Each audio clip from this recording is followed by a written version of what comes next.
내 식탁 위에는 약병이 산을 이루고 있었다.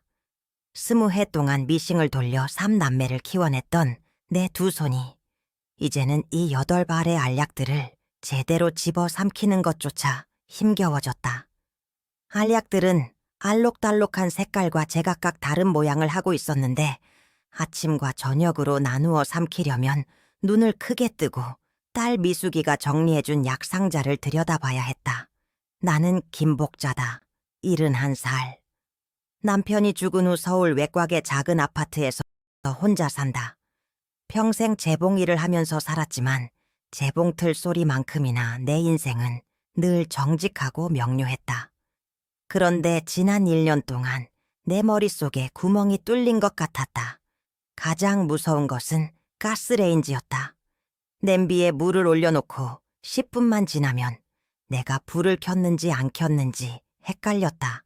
벌써 몇 번이나 탄 냄새 때문에 딸 미숙이가 달려왔는지 모른다. 미숙이가 다녀간 게 방금이었는데 벌써 깜빡거렸다. 열쇠는 늘 현관에 뒀는데 왜 3번이나 집안에서 사라져 버렸는지 설명할 길이 없었다. 미숙이는 내 눈을 보며 소리쳤다. 엄마, 정신 좀 차려봐. 또 혈압 약을 2번 먹으면 어떻게 해? 이러다 큰일 난다니까.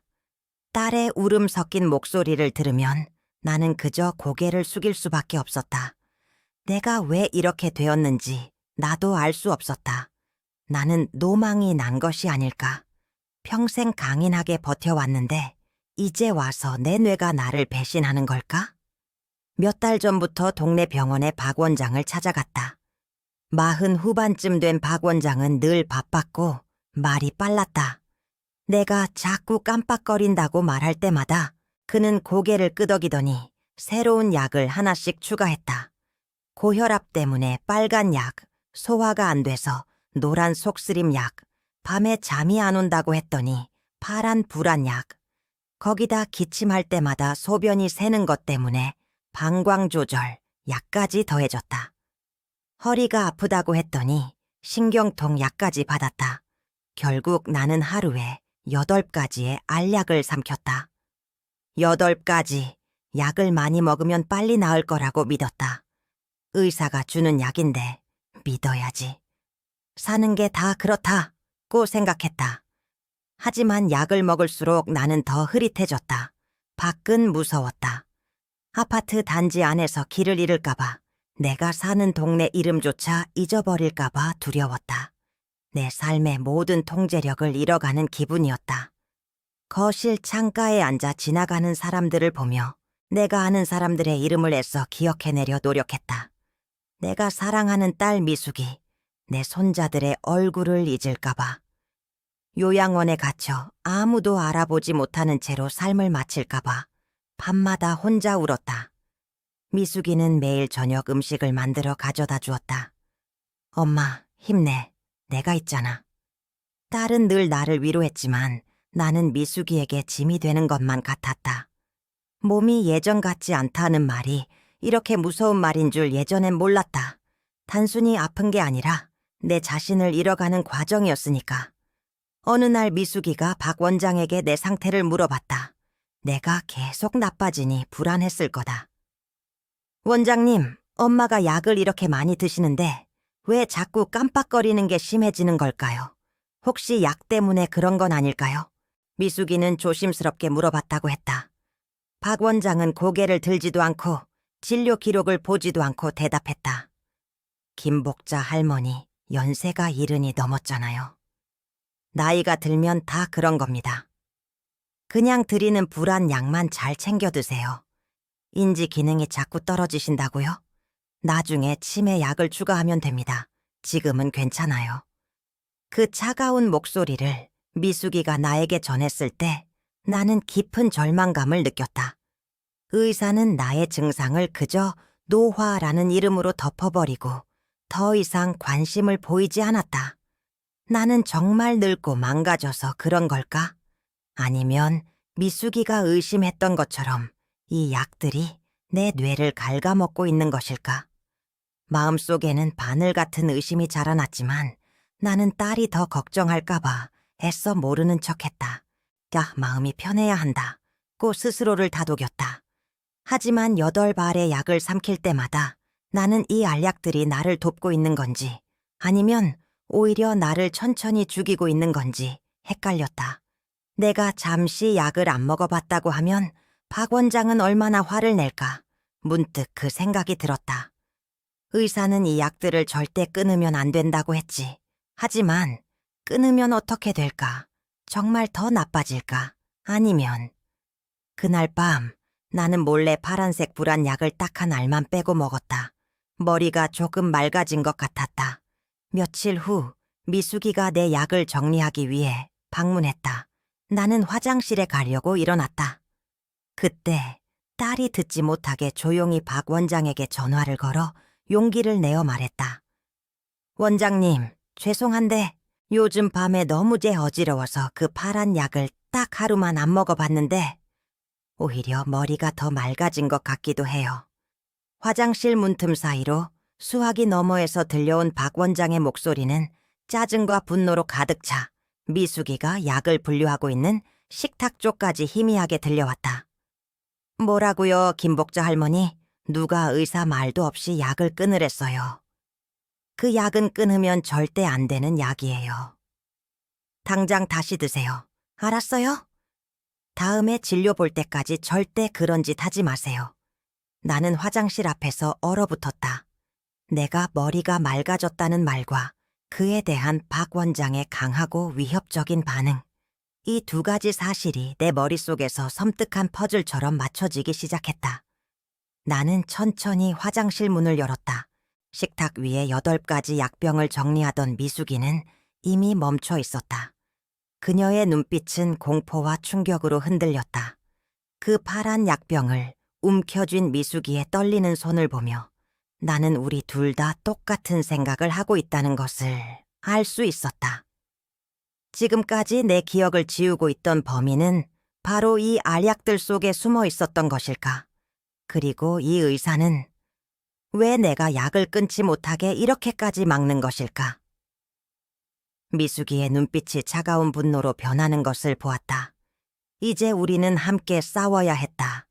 나를 늙고 노망든 환자로 치부한 사람들에게서 내 기억을 되찾아야 했다. 그리고 그 시작은 바로 이 8알의 알약들이었다. 나는 화장실 문을 열고 나오면서 미숙이와 눈이 마주쳤다. 미숙이의 눈은 딱 그 한마디를 말하고 있었다. 엄마, 어떡해. 박 원장이 전화로 소리쳤던 목소리. 절대 끊으면 안 되는 약이에요. 그 목소리가 징처럼 머릿속을 울렸다. 내가 약을 뺐더니 머리가 맑아졌다는 말. 그리고 의사가 미친 듯이 화를 냈다는 사실. 두 가지가 합쳐지자 모든 게 다르게 보였다. 식탁 위에 놓인 8개의 약병들. 빨간 약, 노란 약, 파란 약. 이 알록달록한 약들이 나를 살리는 약이 아니라 내 머릿속에 구멍을 뚫는 독약이었다니. 믿을 수 없었지만 박 원장의 그 경고가 너무나 생생했다. 미숙이가 떨리는 손으로 파란 약통을 쥐고 있었다. 불안 약이라고 했다. 잠이 안 올 때 먹으면 푹 잔다고 했다. 그런데 약을 먹을 때마다 나는 더 멍해지고 더 어지러웠다. 약을 먹을수록 기억이 사라졌던 것이다. 미숙이는 나를 안아주었다. 딸의 품은 따뜻했지만 우리는 깊은 얼음 속에 갇힌 것 같았다. 엄마, 괜찮아. 내가 알아볼게. 이제 아무것도 혼자 먹지 마. 내가 줄 때만 먹어. 미숙이의 목소리는 힘이 없었지만 그 말에 나는 조금 안심했다. 하지만 그날 이후로 나는 더 불안해졌다. 내가 먹는 모든 알약들이 의심스러웠다. 박 원장의 말이 귓가에 맴돌았다. 나이가 들면 다 그런 겁니다. 그 말이 이제는 비웃음처럼 들렸다.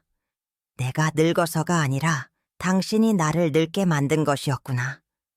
미숙이는 나 몰래 인터넷을 뒤지고 친구들에게 전화를 걸어 조언을 구했다. 딸은 겉으로는 아무렇지 않은 척했지만 눈 밑에는 검은 그림자가 짙게 드리워졌다. 내가 혹시라도 또 깜빡하고 약을 2번 먹을까봐 미숙이는 매일 아침 저녁으로 내게 약을 먹이는 일부터 시작했다. 약병이 내 눈앞에서 사라지자 나는 잠시 평온을 찾았다. 그러나 박 원장은 여기서 멈추지 않았다. 다음 주에 미숙이가 박 원장에게 어머니가 자꾸 어지러워한다고 말하자 박 원장은 미숙이에게 전화를 걸어 파란색 불안 약 로라제팜 용량을 2배로 늘리라고 지시했다.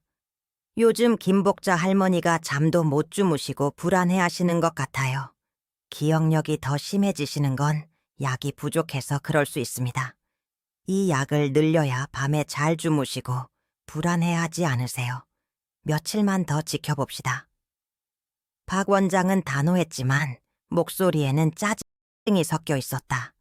미숙이는 내게 약을 줄 때 망설였다. 하지만 의사의 지시를 따르지 않으면 문제가 될까봐 겁이 났을 것이다. 결국 나는 증량된 약을 삼켰다. 약을 증량한 지 사흘째. 나는 하루 종일 멍한 상태였다. 머리가 안개 속에 있는 것 같았다. 눈앞의 물건들이 흐릿했고 뭘 하려 했는지 잊어버리는 건 기본이었다. 밥을 먹다가도 숟가락을 놓쳤다. 내 손자 준혁이의 이름을 떠올리려 했지만 입가에서 맴돌뿐 제대로 나오지 않았다. 손자의 얼굴은 보였는데 이름이 딱 막혔다. 할머니, 왜 그래요? 준혁이에요, 준혁. 손자가 소리쳤을 때 나는 그저 미안해서 고개를 숙일 수밖에 없었다. 내가 정말 노망이 들어서 사랑하는 손자 이름조차 잊어버린 걸까? 미숙이는 나를 보며 울었다. 엄마, 병원에 가자. 이대로는 안 되겠어. 박 원장님 말고 다른 큰 병원에 가보자. 나는 미숙이에게 짐이 되는 것 같아 너무 괴로웠다. 나는 내가 무너지는 과정을 매 순간 느끼고 있었다. 내 뇌가 나를 배신하고 있었다. 박 원장은 내가 약을 더 먹었으니 더 빨리 치매 진단을 받게 될 것이라고 계산했을 것이다. 사는 게 어디 쉽냐? 하지만 나는 이대로 무너질 수 없었다. 내 기억을 빼앗기느니 차라리 죽는 게 나았다. 미숙이는 나를 안심시켰지만 밤마다 약 상자를 들여다보며 한숨을 쉬었다. 약을 먹어도 병세가 악화되자 미숙이의 불안은 극에 달했다. 미숙이는 결국 박 원장 병원에서 멀리 떨어진 외곽 시장의 작은 약국을 찾아갔다. 시장 입구 구석에 있는 이웃 건강 약국이라는 간판이 보였다. 그곳에는 이정수 약사매라는 60대 후반의 할아버지가 계셨다. 푸근한 인상에 약을 대하는 태도가 꼼꼼하고 느릿했다. 박 원장처럼 급하고 차가운 사람과는 달랐다. 미숙이는 내가 복용하는 8가지 약물의 처방전 목록을 이 약사에게 내밀었다. 약사님, 어머니가 이 약들을 드시고 오히려 기억력이 더 나빠지는 것 같아요. 혹시 이 약들 중에 문제가 되는 것이 있을까요? 미숙이는 조심스럽게 물었다. 이 약사는 안경을 고쳐 쓰고 처방전을 천천히 읽어 내려갔다. 빨간 혈압약, 노란 속쓰림약, 파란 불안약. 그는 약의 이름을 하나씩 중얼거리더니 갑자기 얼굴이 딱딱하게 굳어졌다. 그는 빨간 펜으로 처방전의 3가지 약물에 동그라미를 쳤다. 미숙 씨, 이 처방전은 심각합니다. 김복자 어르신은 항콜린성 약물암을 너무 많이 드시고 계세요. 이것들을 다 같이 먹으면 안 됩니다. 이 약사는 3가지 약을 지목했다. 첫째, 파란색 불안약 로라제팜. 이건 벤조디아제핀 계열인데 3달 이상 쓰면 안 됩니다.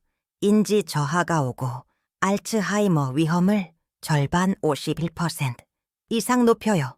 노인들은 특히 조심해야 합니다. 둘째, 한밤에 먹는 수면딱 우울증 약 아미트립틸린 계열. 이건 아주 옛날 약이에요. 강력한 항콜린성 효과를 내서 10년 이상 꾸준히 쓰면 치매 위험이 50%까지 올라갑니다. 셋째, 올 방광 조절 약 옥시부티닌. 이것도 노인 치매 위험을 절반 49% 가까이 높이는 약물입니다. 이 약사는 내 손으로 쓴 것처럼 쉬운 말로 설명을 이어갔다. 이 3가지 약물의 조합이 어르신 뇌에 아주 나쁜 도구로 작용하고 있습니다. 3가지가 합쳐지면 독성이 배로 늘어납니다. 이건 난 노화가 아닙니다. 이건 약물 때문에 뇌가 망가지는 약물 유발 치매 증상입니다. 미숙이는 충격으로 그 자리에서 무너질 뻔했다. 나는 약을 먹고 나으려 했는데 그 약이 나를 죽이고 있었다니. 미숙이는 집에 돌아와 내게 이 약사의 말을 전해주었다. 나는 망치로 머리를 맞은 것 같았다. 박 원장은 내가 늙어서 그렇다고 했지. 근데 이 모든 게 내가 먹은 약 때문이었다니. 엄마, 파란 약, 수면약, 그리고 방광약, 이 세 가지가 문제래요. 미숙이는 울먹이며 말했다. 박 원장은 이걸 알았을까요? 모르고 줬을 리는 없잖아요. 이렇게 위험한 약을. 미숙이는 그날부터 밤을 새워 박 원장을 더 조사하기 시작했다. 딸은 박 원장의 병원 후기를 찾아보고 혹시나 하는 마음에 병원 재무 기록 같은 것도 알아봤다. 그리고 충격적인 사실이 드러났다.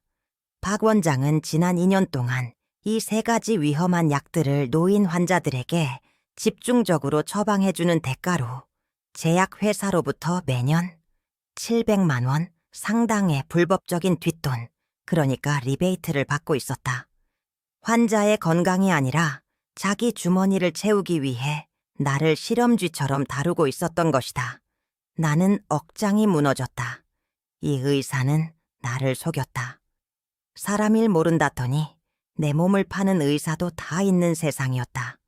하지만 더 끔찍한 사실이 미숙이의 입에서 나왔다. 박 원장의 악행만으로는 설명할 수 없는 우리 가족과 얽힌 검은 그림자였다. 미숙이의 오빠, 그러니까 내 큰아들이 박 원장의 병원 근처 땅 개발에 엮여 있었다는 것이다. 그리고 내가 치매 진단을 받아 법적으로 아무것도 할 수 없게 되어야만 3억 5천만 원 상당의 아파트 소유권이 빨리 미숙이 명의로 넘어오도록 복잡한 신탁 계약이 맺어져 있었다는 것을 알게 되었다. 미숙이는 나를 안심시켰다. 엄마, 나는 의도적으로 엄마를 해치려 한 적 없어. 오빠가 급하게 만든 계약이었고 나는 엄마가 더 심해지는 게 내 재산 증식으로 이어진다는 걸 알았지만 모른 척했어. 엄마, 미안해. 나는 말을 잃었다. 나를 낳아준 의사가 돈 때문에 내 기억을 훔치려 했고 내가 목숨처럼 사랑했던 내 자식은 내가 망가지기를 은근히 바라고 있었다니. 내 평생의 미싱 소리가 다 무너지는 것 같았다. 나는 눈물을 흘리지 않았다. 그럴 힘도 없었다. 나는 그저 깊은 배신감과 상처를 느꼈다. 의사는 내가 늙어서 그런 거라고 했지. 내 삶을, 내 기억을 훔쳐가면서 돈 때문이었다니. 내 목소리가 가늘게 떨렸다. 미수가 네 잘못이 아니다. 하지만 이대로 당하고만 있을 순 없다. 내 기억은, 내 삶은 내가 되찾아야 한다. 그날 밤 나는 결심했다. 나를 노화라는 이름으로 덮어버린 세상과 돈 때문에 인간의 존엄성을 무시한 의사에게 정면으로 맞서 싸우기로. 이제 나는 아픈 할머니가 아니었다. 나는 내 뇌를 망가뜨리려는 범인을 잡아야 하는 형사였다. 나는 미숙이와 함께 이정수 약사를 다시 찾아갔다. 약사님, 제가 어떻게 해야 이 약들을 끊을 수 있을까요? 이대로는 하루도 더 못 살 것 같아요. 내가 말했다. 이 약사는 고개를 끄덕였다. 복자 어르신, 절대 약을 한 번에 끊으면 안 됩니다. 심각한 금단 현상이 옵니다. 특히 파란 약, 로라제팜 같은 것은 끊으면 발작이 올 수도 있어요. 천천히 가야 합니다. 대신 제가 노인, 약물 감량 프로토콜 람을 알려드릴게요. 우리는 비밀리에 이 약들을 정리할 겁니다. 우리는 비장한 각오로 작전을 시작했다. 첫 번째, 독약 교체 작전. 이 약사는 내게 3가지 독약 대신 안전한 대체 약을 주었다. 밤에 먹던 강력한 수면제 대신 멜라토닌과 세로토닌 계열의 약을 아주 적게 처방받았다. 소화불량 약 PPI은 위산 역류를 막기 위해 파모티딘 20mg과 감초 성분으로 교체했다. 방광 조절 약은 아예 다른 성분의 안전한 약으로 바꿨다.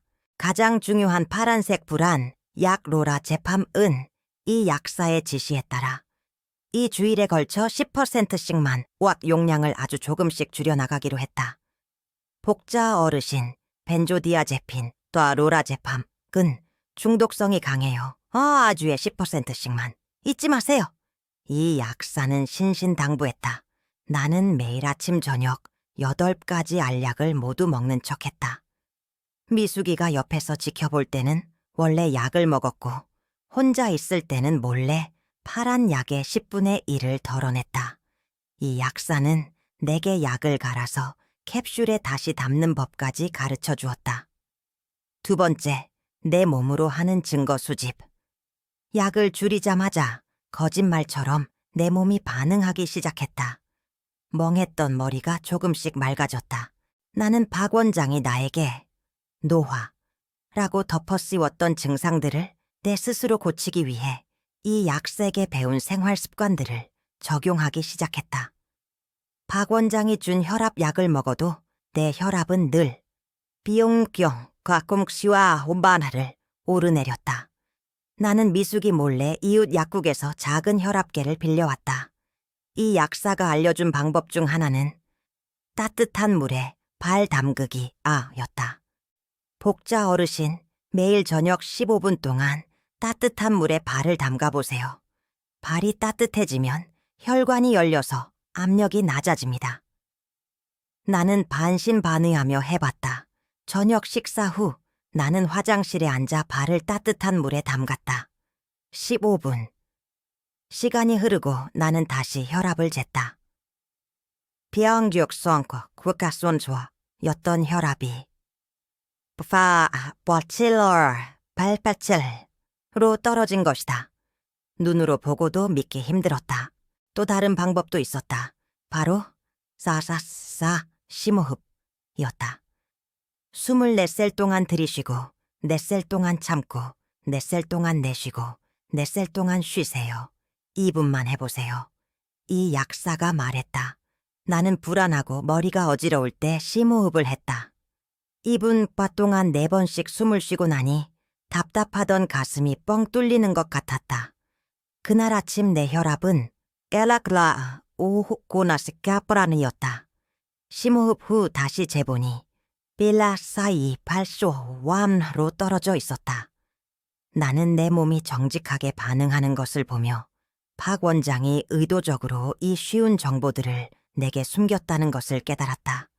그는 내가 자가 치료를 하는 것을 원하지 않았다.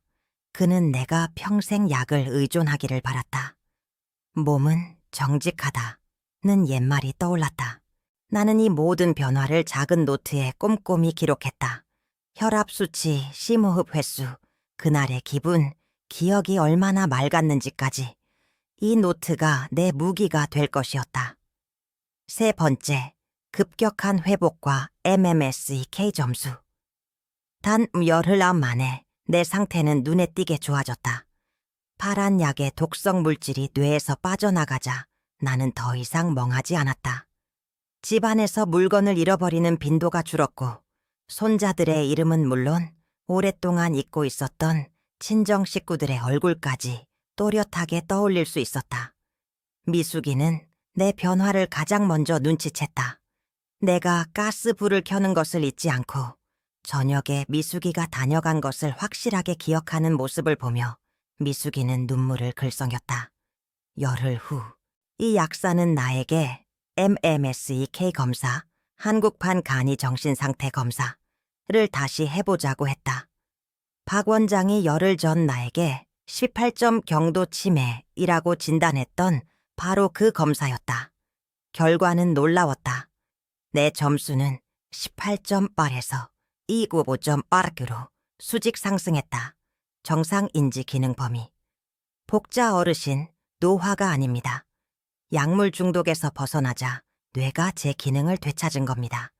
이 점수 절대로 버리면 안 됩니다. 이게 우리의 가장 중요한 증거입니다. 이 약사가 벅찬 목소리로 말했다. 네 번째, 약해진 척 연기하기. 나는 이제 강했지만 박 원장 앞에서는 여전히 멍한 노인이어야 했다.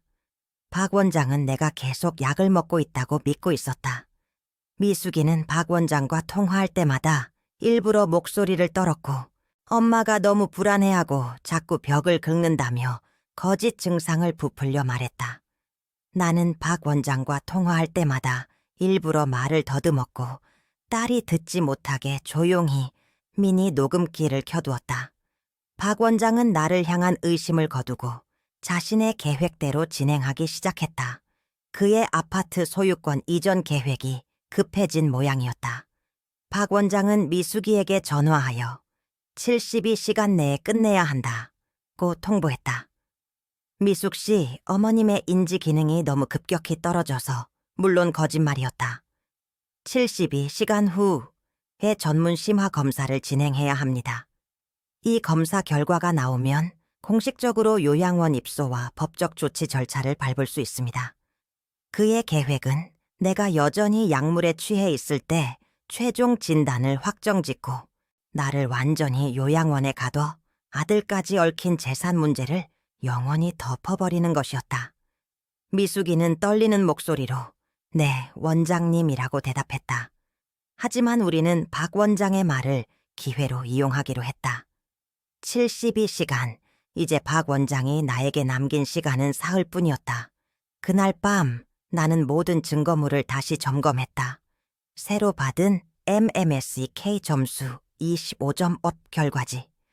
혈압이 떨어지는 것을 기록한 내 작은 수첩, 그리고 가장 중요한 증거, 작은 녹음기에는 박 원장이 약을 끊지 말라고 강요하며 분노하는 목소리가 5개의 파일로 또렷하게 저장되어 있었다.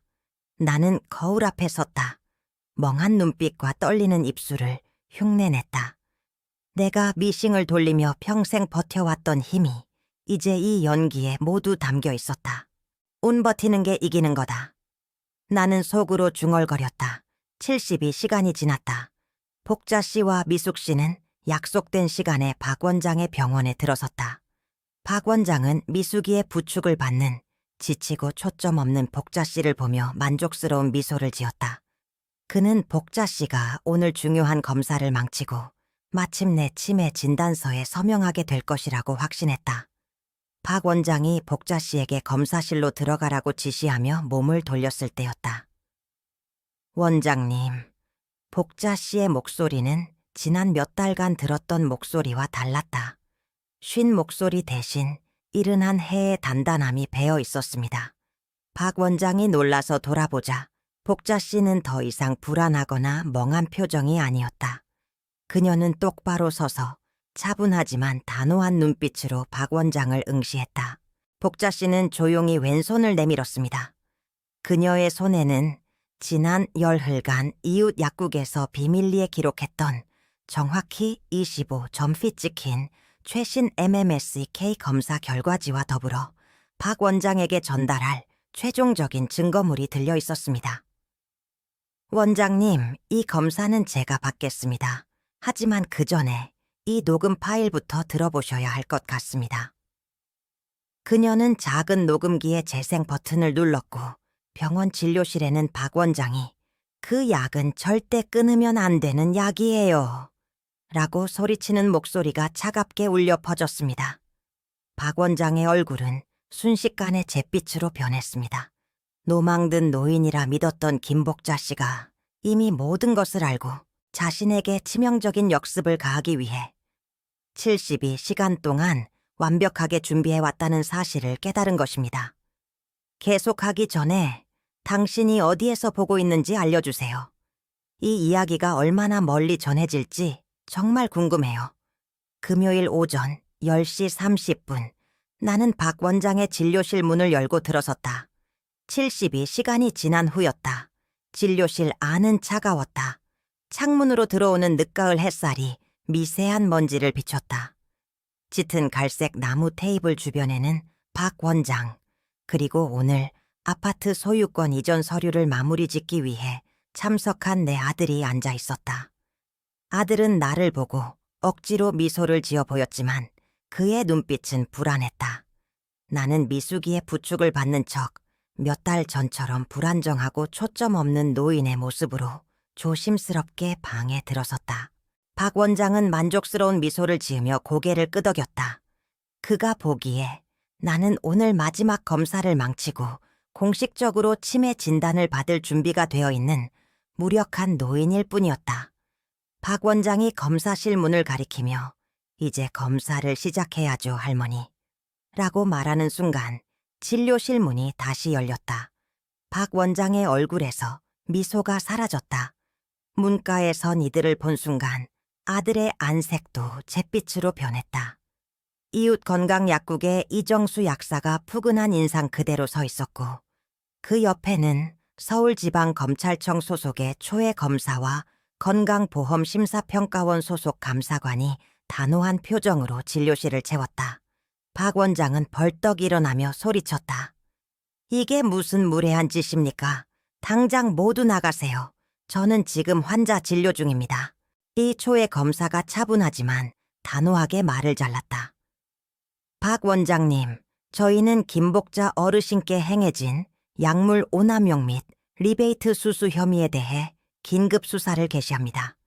진료실은 잠정 폐쇄됩니다. 나는 미숙이에게서 부축을 받던 손을 내리고 똑바로 섰다. 내가 힘없이 땅에 질질 끌고 다니던 가죽 구두 소리가 진료실 바닥에 단단하게 울려 퍼졌다. 더 이상 떨거나 말을 더듬지 않았다. 박 원장은 나를 쳐다보며 공포에 질린 표정을 지었다. 71살의 나는 이제 더 이상 병약한 노인이 아니었다. 나는 내 존엄성을 되찾은 사람이었다. 나는 테이블 위로 조용히 미니 녹음기를 올려놓았다. 작고 검은 기기였다. 최검색에 눈짓하자 그가 재생 버튼을 눌렀다. 진료실에는 박 원장의 짜증 섞인 목소리가 금세 울려 퍼졌다. 뭐라고요, 김복자 할머니. 누가 의사 말도 없이 약을 끊으랬어요. 그 약은 절대 끊으면 안 되는 약이에요. 당장 다시 드세요. 알았어요? 녹음이 끝나자 박 원장은 숨을 헐떡였다. 내 아들은 입술이 파랗게 질린 채 테이블 밑으로 몸을 숨기려 했다. 나는 작은 손가방에서 증거들을 꺼냈다. 첫 번째는 이웃 약국에서 받은 MMSEK 검사 결과지였다. 원장님께서 열흘 전에 노망 들었다며 진단했던 제 인지 기능 점수가 18점이었죠. 약물 감량 프로토콜을 시작한 지 열흘 만에 저는 25점을 회복했습니다. 노화로 인한 치매라면 불가능한 회복 속도입니다. 원장님, 이건 노화가 아니라 당신이 주신 약물 중독으로 인한 인지장애였습니다. 이정수 약사가 앞으로 나서서 설명을 뒷받침했다. 김복자 어르신은 로라제팜, 아미트립틸린, 옥시부티닌 같은 강력한 항콜린성 약물을 위험한 조합으로 복용하고 있었습니다. 이 조합은 노인의 뇌에 독약처럼 작용합니다. 원장님은 이 위험성을 알면서도 처방했습니다. 나는 다음 증거를 테이블에 펼쳤다. 혈압이 기록된 작은 수첩이었다. 당신이 준 약을 먹을 때 제 혈압은 160에 95였지요. 발을 따뜻한 물에 15분 담그는 아주 간단한 방법과 심호흡을 병행하자 제 혈압은 불과 열흘 만에 142에 85로 떨어졌습니다. 의사라면 진작 알려주었어야 할 이 단순한 지식을 당신은 돈 때문에 감췄습니다. 심평원 감사관이 재무기록을 펼쳤다.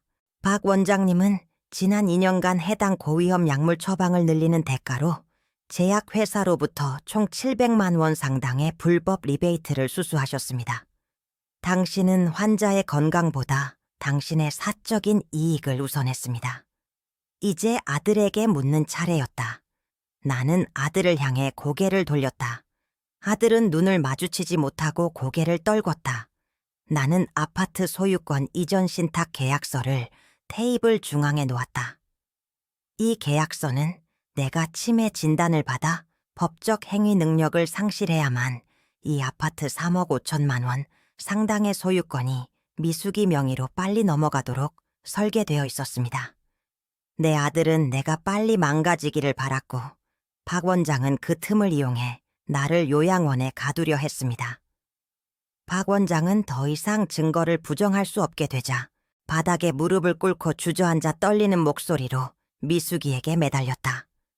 미숙 씨, 나를 이렇게 몰아넣으면 당신 오빠도 같이 무너집니다. 당신 어머니는 당신 가족 때문에 이 모든 걸 견딘 거잖아요. 당신도 결국 돈 때문에 어머니인지 저하를 방관했던 거 아닙니까? 박 원장은 미숙이의 죄책감을 자극하여 나를 물러서게 하려 했다. 미숙이가 고개를 숙이고 떨자 나는 미숙이의 손을 잡고 그녀를 감쌌다. 그리고는 박 원장과 아들을 번갈아 보며 차갑고 단호하게 말했다. 나는 평생 미싱을 돌려 허리가 휘도록 일해서 이 자식들과 이 집을 지키려 했습니다. 당신은 700만 원 때문에, 내 아들은 3억 5천만 원 때문에 노인을 수백일 동안 독살하려 했습니다. 나는 아들을 쳐다보았다. 아들은 이미 창백한 얼굴로 울고 있었다. 내 아들은 네 어미가 치매 진단을 받아 법적 행위 능력을 잃어야 돈이 된다고 믿었지. 내가 너에게 물려줄 것은 돈이 아니라 부끄러움뿐이다. 내 아들은 내가 낳아 기른 날 죽었습니다. 너는 이제 내 아들이 아니다.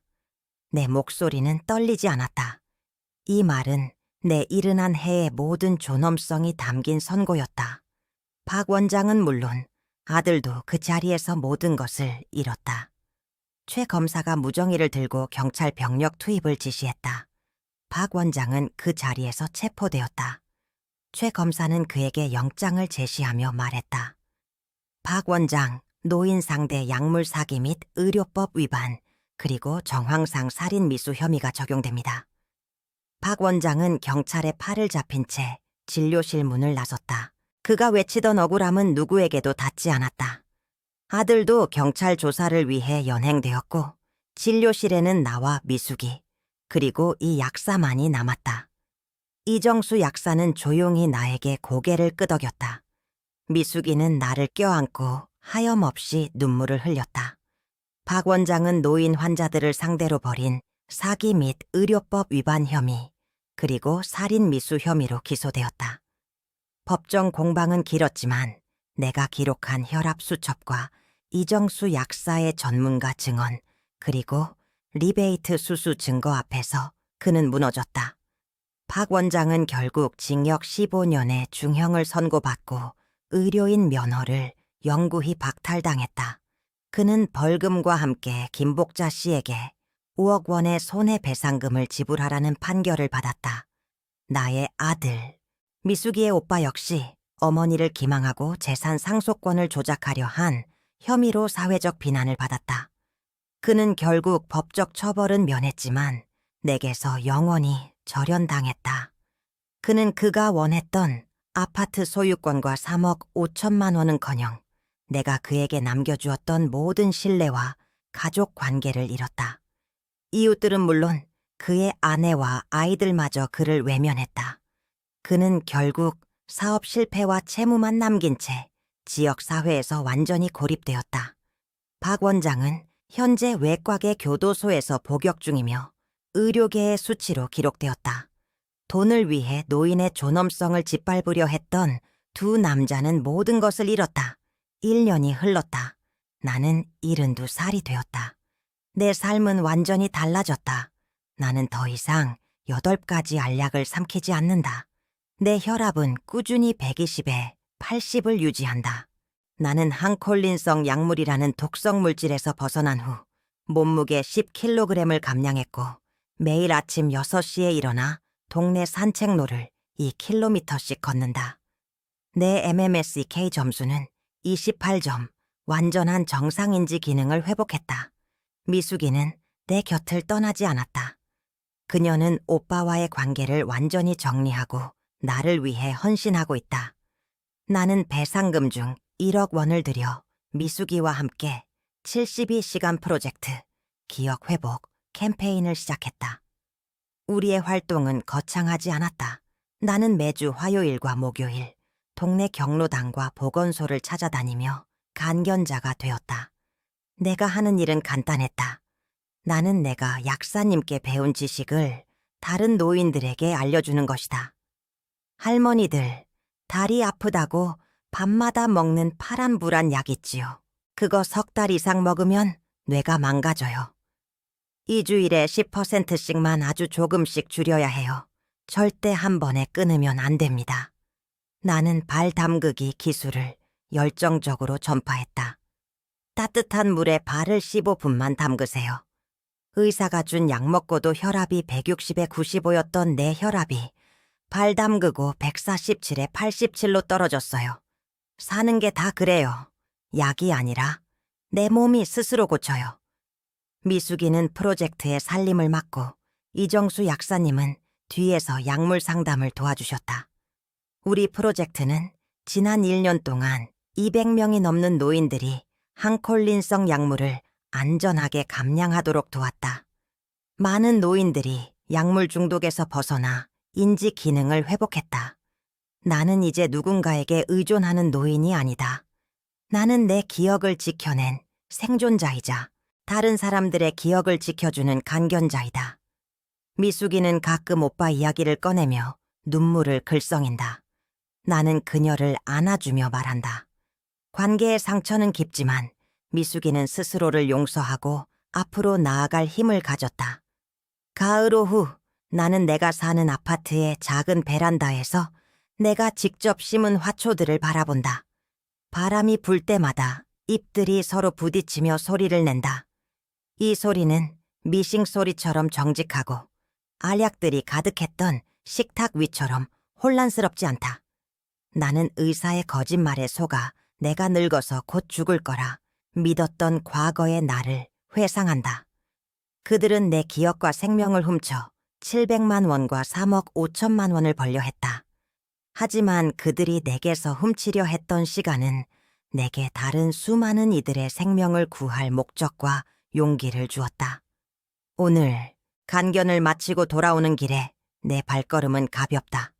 나는 내가 가장 사랑했던 아들에게 배신당했고 의사에게 독살당할 뻔했다. 그러나 그 모든 고통은 나를 부수지 못했다. 가장 조용한 복수는 약이나 돈이 아니라 내 스스로의 생명력으로 완성되었다. 그는 나를 죽이려 했지만 나는 나를 구했다. 나는 지금 72살이다. 내 혈압은 120에 80. 내 영혼은 드디어 자유롭다. 그리고 끝까지 함께 해주셨다면 이야기에 대한 당신의 생각과 앞으로 어떤 종류의 이야기를 더 보고 싶은지 댓글로 남겨주세요. 여기 와 주셔서 정말 감사합니다. 다음 감동적인 이야기에서 또 만나요.